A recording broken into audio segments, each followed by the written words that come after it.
অষ্টম শ্রেণীর প্রিয় শিক্ষার্থীরা, আশা করি সবাই ভালো আছো। আজকের পাঠে তোমাদেরকে স্বাগত জানাচ্ছি।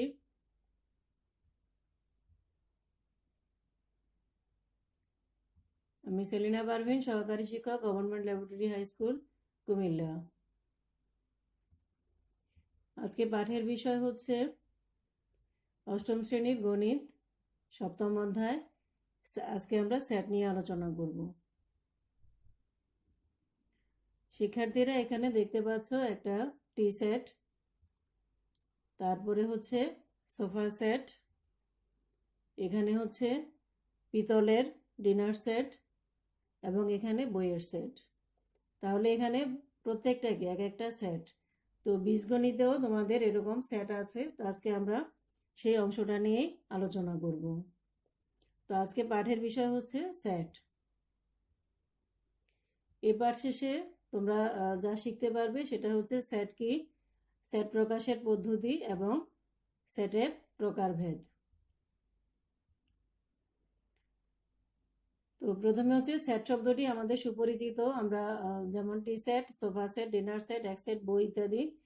জার্মান গণিতবিদ জর্জ ক্যান্টর, যিনি জন্মগ্রহণ করেছেন 1845 খ্রিস্টাব্দে এবং মৃত্যুবরণ করেছেন 1918 সালে, সেট সম্পর্কে ধারণা ব্যাখ্যা করেন। সেট সংক্রান্ত তার ব্যাখ্যা গণিতশাস্ত্রে সেট তত্ত্ব হিসেবে পরিচিত।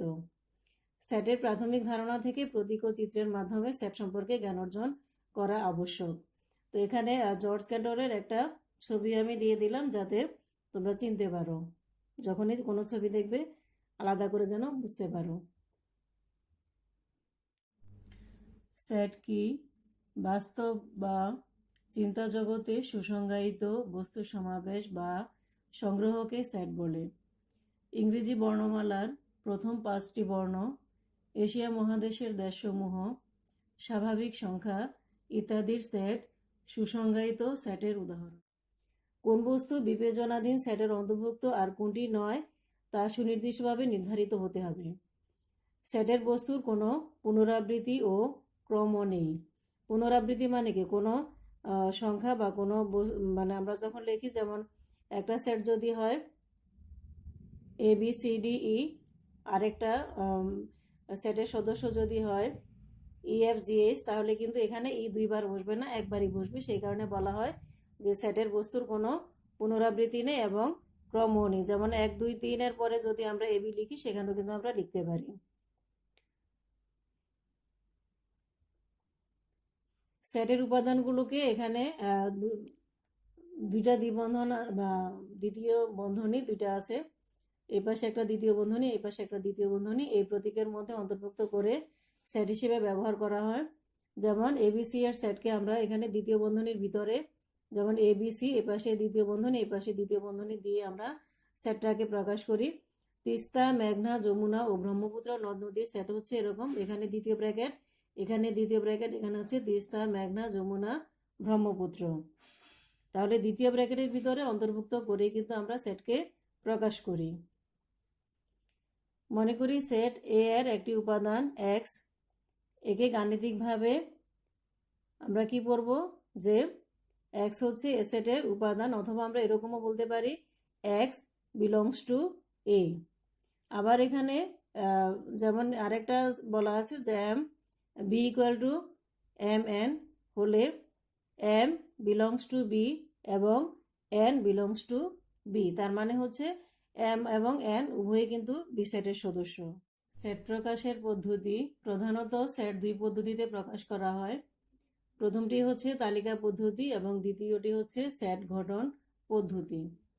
তো তালিকা পদ্ধতি কি, যে এই পদ্ধতিতে সেটের সকল উপাদান সুনির্দিষ্টভাবে উল্লেখ করে দ্বিতীয় বন্ধনী এর মধ্যে আবদ্ধ করা হয় এবং একাধিক উপাদান থাকলে কমা ব্যবহার করে উপাদানগুলোকে পৃথক করা হয়।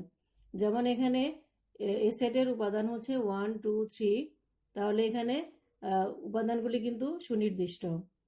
বি সেটের উপাদান এক্স ওয়াই জেড, এখানে উপাদানগুলি সুনির্দিষ্ট এবং এখানে কিন্তু কমা ব্যবহার করা হয়েছে। 1 2 3 এর মাঝখানেও কিন্তু কমা ব্যবহার করা হয়েছে, এক্স ওয়াই জেড এর মাঝখানেও কিন্তু কমা ব্যবহার করা হয়েছে।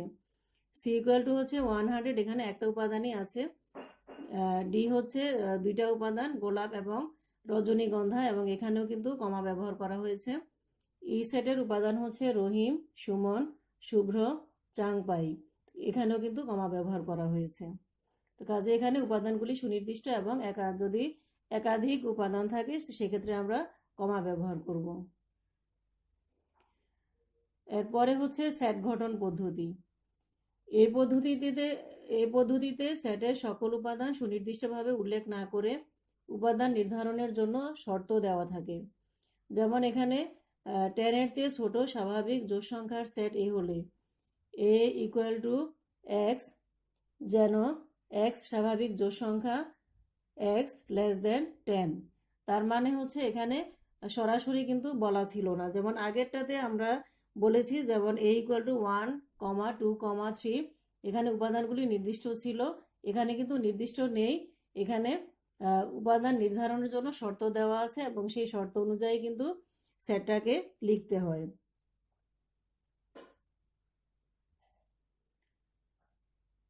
যেমন এখানে একটা উদাহরণ আমরা দেখতে পাচ্ছি যে বি ইকুয়াল টু এক্স, যেন এক্স 24 এর সকল গুণনীয়ক, সেটটিকে তালিকা পদ্ধতিতে প্রকাশ করো। এখানে কিন্তু সুনির্দিষ্টভাবে দেওয়া নেই, তো না থাকলে আমরা কিভাবে এটা বের করব। তাহলে এখানে দেখো বি সেটটি 24 এর গুণনীয়ক সমূহের সেট। তাহলে এখানে 24 ইকুয়াল টু, আমরা 24কে যেভাবে ভাঙতে পারি সেটা হচ্ছে 1 ইন্টু 24, 2 ইন্টু 12, 3 ইন্টু 8, আবার 4 ইন্টু 6, এরকম করে আমরা কিন্তু এটাকে ভাঙতে পারি। তাহলে 24 এর গুণনীয়ক সমূহ কি কি, এখানে আমরা ছোট থেকে যদি বড় হিসাব করি তাহলে এখানে 1, 2, 3, 4, এবার বড়গুলি যদি চিন্তা করি 6, 8, 12, 24, এরকম করে কিন্তু আমরা গুণনীয়কগুলি সাজিয়েছি। কাজে নির্ণয় সেট বি ইকুয়াল টু 1, 2, 3, 4, 6, 8, 12 এবং 24। তো কাজে এখানে এটা হচ্ছে সেট গঠন পদ্ধতি আর এটা হচ্ছে তালিকা পদ্ধতি। তাহলে নিশ্চয়ই তোমরা বুঝতে পেরেছো দুইটা পদ্ধতি সম্পর্কে। এবারে হচ্ছে সেটের প্রকারভেদ। তো সেটের প্রকারভেদ হচ্ছে সাধারণত আমরা এখানে 3 ধরনের সেট দেখি। একটা হচ্ছে সসীম, অসীম এবং ফাঁকা সেট। সসীম সেট, সসীম হচ্ছে যে সেটের উপাদান সংখ্যা গণনা করে নির্ধারণ করা যায় একে সসীম সেট বলে।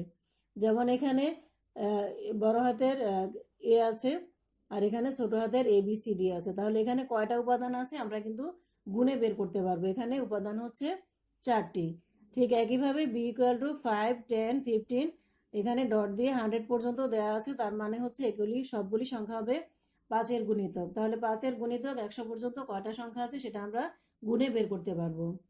তো এখানে এ সেটে 4টি উপাদান এবং বি সেটে 20টি উপাদান আছে, বা 20টি, এ সেটে 4টা উপাদান আছে, বি সেটে 20টা উপাদান আছে, এটা আমরা বের করতে পারবো। এই কারণে এটা হচ্ছে সসীম সেট। তার মানে এখানে সংখ্যা যদি আমরা গণনা করে নির্ধারণ করতে পারি তাহলে সেটাকে আমরা বলি সসীম সেট।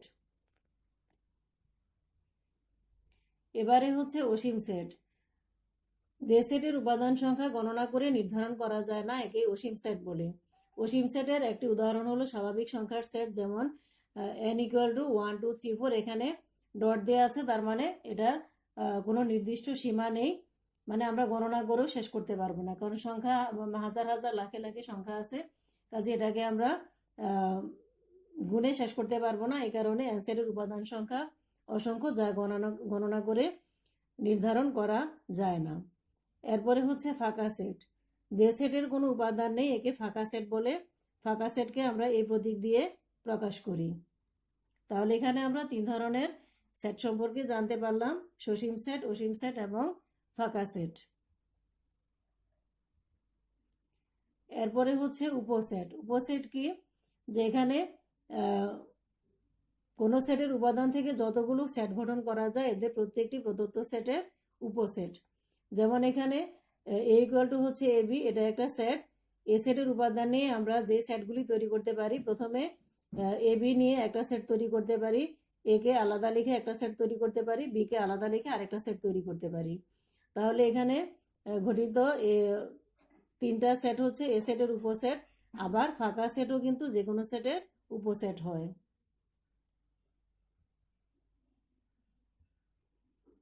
এবারে হচ্ছে সার্বিক সেট।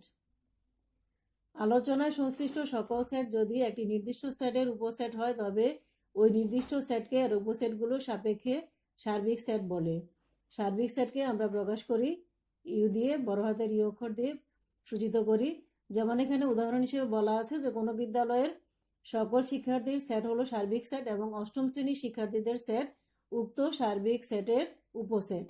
কাজেই সকল সেট সার্বিক সেটের উপসেট হয়। এবারে হচ্ছে পূরক সেট।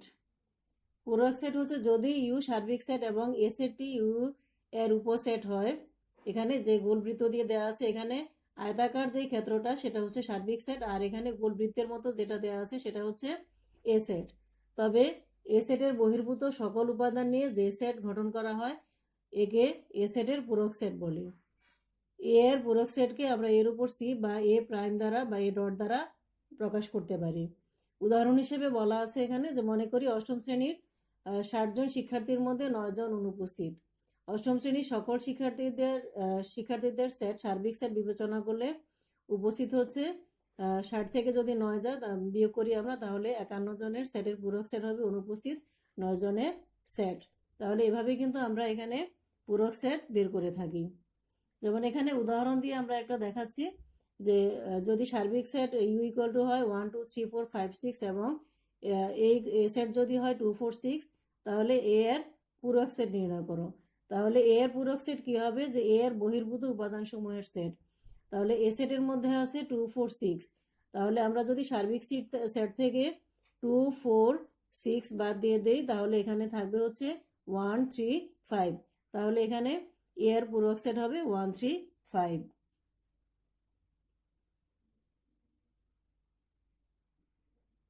এবারে হচ্ছে সংযোগ সেট। দুই বা ততোধিক সেটের সকল উপাদান নিয়ে গঠিত সেটকে সংযোগ সেট বলা হয়। দুই বা ততোধিক সেট যদি আমরা একসাথে করি তখন এটাকে বলা হয় সংযোগ সেট। যেমন এখানে ধরি এ ও বি দুইটি সেট, এ ও বি এর সংযোগ সেটকে এ সংযোগ বি অথবা এ ইউনিয়ন বিও আমরা পড়তে পারি। এখানে একটা উদাহরণ দেখো, যেমন এ সেটের উপাদান হচ্ছে 3 4 5, বি সেটের উপাদান হচ্ছে 4 5 6। তাহলে এ ইউনিয়ন বি কি হবে? তাহলে এখানে দেওয়া আছে এ ইকুয়াল টু 3 4 5 এবং বি ইকুয়াল টু 4 5 6। তাহলে এখানে আমরা মানগুলি বসিয়ে দিলাম। এবার হবে কি 3 4 5 6। কেন হবে? আমরা আগেই বলেছি যে এখানে যখন আমরা সেট প্রকাশ করি তখন কিন্তু সেটের কোনো বস্তুর কিন্তু পুনরাবৃত্তি হয় না। তো যেহেতু এখানে 4 5 এখানেও আছে এখানেও আছে, এই কারণে এটা কিন্তু পুনরাবৃত্তি হবে না, আমরা একবারই লিখবো। এই কারণে 3 4 5 6 হচ্ছে এটার উত্তর। এবার হচ্ছে সেট সেট। দুই বা ততোধিক সেটের সাধারণ উপাদান নিয়ে গঠিত সেটকে বলা হয় সেট সেট। ধরি এ ও বি দুইটি সেট, তাহলে এ ও বি এর সেট সেটকে এ ইন্টারসেকশন বি দ্বারা প্রকাশ করা হয় এবং পড়া হয় এ সেট বি। যেমন এখানে উদাহরণ হিসেবে আমরা যদি দেখি যে যেমন এখানে এ সেট হচ্ছে 1 2 3 এবং বি সেট হচ্ছে 2 3 4। তাহলে এ সেট বি কি হবে? তাহলে এখানে আমরা মান বসিয়ে দিলাম যে এর মান হচ্ছে এ সেটের মান 1 2 3, বি সেটের মান 2 3 4। আমরা কি বলেছি যে দুই বা ততোধিক সেটের সাধারণ উপাদান কমন উপাদানগুলি নিয়ে যে সেট গঠিত হবে। তাহলে 2 3 এই সেটের মধ্যেও আছে, 2 3 এই সেটের মধ্যেও আছে। কাজে দুই সেটের মধ্যে কমন উপাদান হচ্ছে 2 3। কাজে এখানে 2 3 হচ্ছে সেট সেট এখানে, তার মানে হচ্ছে এ সেট বি এর মান হচ্ছে 2 3। এবার হচ্ছে নিশ্ছেদ সেট। যদি দুইটি সেটের উপাদানগুলোর মধ্যে কোনো সাধারণ উপাদান না থাকে তবে সেট দুইটি পরস্পর নিশ্ছেদ সেট। ধরি এ ও বি দুইটি সেট, এ ও বি পরস্পর নিশ্ছেদ সেট হবে যদি A intersection B equal to ফাঁকা হয়। দুইটি সেটের সেট ফাঁকা সেট হলে সেট দ্বয় পরস্পর নিশ্ছেদ সেট। শিক্ষার্থীরা একটা উদাহরণের মাধ্যমে দেখো এখানে যে এখানে এ সেটের উপাদান হচ্ছে 3 5, বি সেটের উপাদান হচ্ছে 1 2 4 8। তাহলে A intersection B equal to কত? তো আমরা এখানে দেওয়া আছে এর মান লিখলাম, বি এর মান লিখলাম। তাহলে এ ইন্টারসেকশন বি এর মান হচ্ছে 3,5, বি এর মান হচ্ছে 1 2 4 8। এখন আমাদের নিশ্চিত সেটের সংজ্ঞা কি বলা আছে, যে যদি দুইটি সেটের উপাদানগুলির মধ্যে কোনো সাধারণ উপাদান না থাকে। খেয়াল করো এখানে 3 5 আছে, এখানে কিন্তু 3 5 নেই। আবার এখানে 1 2 4 8 আছে, এখানেও কিন্তু এই সংখ্যাগুলির কোনোটাই নেই। তো যেহেতু এখানে এই দুই সেটের মধ্যে কোনো সাধারণ উপাদান নেই, এই কারণে আনসার হবে ফাঁকা সেট। আর যদি সাধারণ উপাদান থাকতো তাহলে সাধারণ উপাদানটাই আনসার হতো। যেহেতু এখানে সাধারণ উপাদান নেই, সেই কারণে এখানে উত্তর ফাঁকা সেট। তো কাজেই দুইটি সেটের সেট ফাঁকা সেট হলে সেট দ্বয় পরস্পর নিশ্চেদ সেট, কাজে এই দুইটা সেট হচ্ছে নিশ্চেদ। তো আশা করি বিষয়গুলি তোমরা সবাই বুঝতে পেরেছো, সেট কি, তারপরে হচ্ছে সেট গঠন পদ্ধতি এবং সেটের প্রকারভেদ। তো ভালো থাকবে সবাই, আল্লাহ হাফেজ।